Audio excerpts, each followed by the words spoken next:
America. Welcome to your Leo Nation, where we believe in and support the rule of law. I am the chief, the happily retired chief, Mark Garrett, and I'm living in the free state of Florida. Unfortunately, recently, Florida was the location of a horrific triple fatality traffic accident, which was wholly and completely preventable.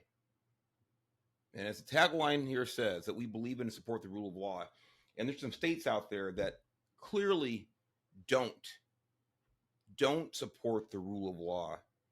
And it has resulted in this horrible tragedy. I'm sure you know about it. This he was a migrant from India.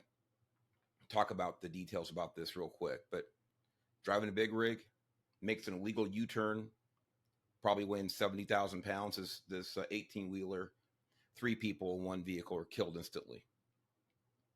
The images are all over the internet, and I think Anthony's putting them up now just so you can see the horrific scene. But it's an update as of today about how this person came to be in possession of a commercial driver's license. Again, the ability to operate, up to a 70 or 80,000 pound vehicle on our highways. So this is from the New York Post. The Indian immigrant truck driver accused of killing 3 people in a crash when he made a U-turn, an illegal U-turn, across a Florida highway badly flunked English fluency and road sign test following the smash-up, the U.S. Department of Transportation revealed. His last name, Herringer, whatever it is, Singh, answered just 2 of 12 questions correctly when being tested for English language proficiency by the Federal Motor Carrier Safety Administration after the April 12th crash. When asked to read highway signs and their meanings, Singh could only identify 1 out of 4 signs shown to him, the U.S. DOT announced on Tuesday. Despite these failures, Singh, who is believed to have entered the U.S. illegally in 2018, had been granted commercial driver's licenses, CDLs, in California and Washington State. So, quote, "This crash was a preventable tragedy directly caused by reckless decisions and compounded by despicable failures," Transportation Secretary Sean Duffy said in a statement. I've been to a lot of accident scenes, many of which were fatalities. And this one here is, it's just gruesome to look at. Non-enforcement and radical immigration policies have turned the trucking industry into a lawless frontier, resulting in unqualified foreign drivers improperly acquiring licenses to operate 40-ton vehicles. This is also a quote from Sean Duffy. Singh is accused of sparking the deadly accident after he attempted an illegal U-turn through a highway cut through marked, quote unquote, official use only. We all see those, whether you're in California or Florida. There are all types of cut throughs in these major highways for law enforcement or maintenance workers or other official use, so they can use those to expedite a response or whatever it is. And the signs are clearly posted, official use only. It was this massive tractor trailer blocking the 4-lane highway. A minivan was left without a chance to brake or turn and hurtled at full speed into the trailer. All 3 people in the van were killed, while footage from inside Singh's cab showed him apparently unmoved by the carnage unfolding outside. And when you watch the video from his onboard camera, internal inside camera there, it is amazing how calm he was. It happened, and he kept looking back at, like it spilled his coffee or something, and that was about it. Federal law has mandated for decades that CDL holders must be able to speak English sufficiently enough to converse with the public and read road signs, with Duffy signing an order in May to bolster those laws. It's funny. I don't know. It was a while back. Some knuckleheads on Facebook are talking about talking about this, and I jumped in there. Yeah, I couldn't resist but to scratch the itch and say, "You got to be kidding me!" Not about this incident, but about the requirements um, for driver's licenses and why are we giving driver's licenses to commercial operators? It was so apropos for this incident here, the conversation. I'm thinking, are you kidding me? Don't we want people who are simply the best at what they do? Don't we want to make sure that they can read the signs? They should be able to read and write English, certainly read and speak English um, enough to converse with law enforcement or inspectors at weigh facilities, things like this, and to read signage. And that was my argument on this Facebook thread. I'm being, does this really have to be litigated here on social media? Is this really that controversial that we want anybody operating a motor vehicle, whether it's commercial or private, but certainly our commercial vehicles, because the potential for devastation is so much greater? And again, from what we know right now, and it gets better here, but from what we know right now, this guy was not able to read most of the signage that was on these highways as a commercial driver. And in California, CDL tests are administered only in English, while Washington allows tests to be taken in English, Spanish, Russian, or Siberian Croatian. By the way, it wouldn't have helped this fella. He got the CDLs from both states. But even in Washington, I'm not looking very carefully here. I don't see Indian,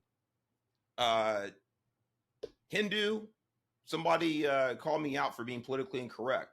Whatever the national language is, it wasn't offered in his language in Washington. Of course, it only should be offered in English because that's the only language the signs come in on the highway. Exactly how Singh was able to obtain a license under those parameters remains unclear, but the DOT said it intended to find out. We will use every tool at our disposal to hold these states and bad actors accountable. President Trump and I will restore safety to our roads, Duffy said. Singh was nearly deported in 2018 after he was detained crossing the border, so he broke the law. By the way, on an ancillary but really important note, ladies and gentlemen, there's this ridiculous rumor going around town that immigrants commit crime in this country at a lower rate than Native Americans. And yes, when I say Native, I mean people who are either born here or naturalized. I'm not talking necessarily about the people who came across the ice bridge 14,000 years ago. I'm talking about people who were born here or naturalized U.S. citizens. That immigrants commit a crime at a lesser rate. That is an absolute lie.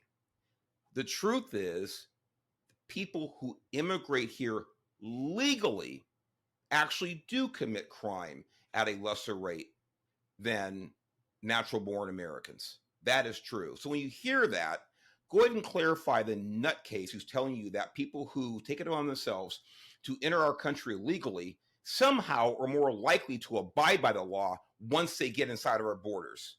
It's ridiculous, and it's a lie. So he was deported in 2018, or nearly deported in 2018 after he crossed the border.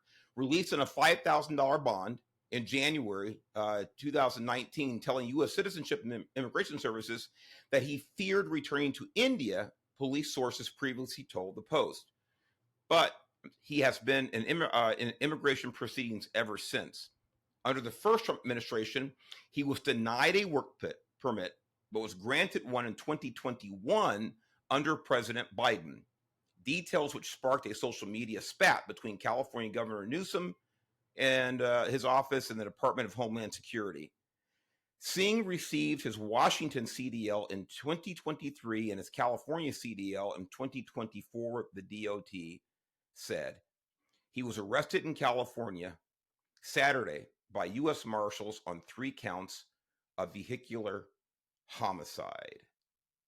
By the way, how much you want to bet the U.S. Marshals didn't even reach out to any California law enforcement agency for help on this, tracking this guy down, apprehending him, probably even officer safety backup? How much? I don't know. I'm just wondering, how much do you want to bet the U.S. Marshals Office did this completely on their own because they knew it was more hassle and work, and probably fruitless to reach out to California law enforcement or political officials than it was just to go it on their own. Ladies and gentlemen, why this is a controversy as far as not allowing illegal aliens or people who can't speak English, who can't read English, not to be able to obtain a commercial driver's license. It's as if we are living in the twilight zone. These 3 people are dead. These innocent people are dead because of this person who should have never, and based on what the DOT said about his ability to read English, never should have possessed a CDL or in any other way have the ability to operate a commercial vehicle or any vehicle for that matter on any highway in the United States of America. God bless those people and their families because of this completely preventable tragedy. For Your Leo Nation, I'm the Chief. God bless you. Stay safe. We'll see you next time.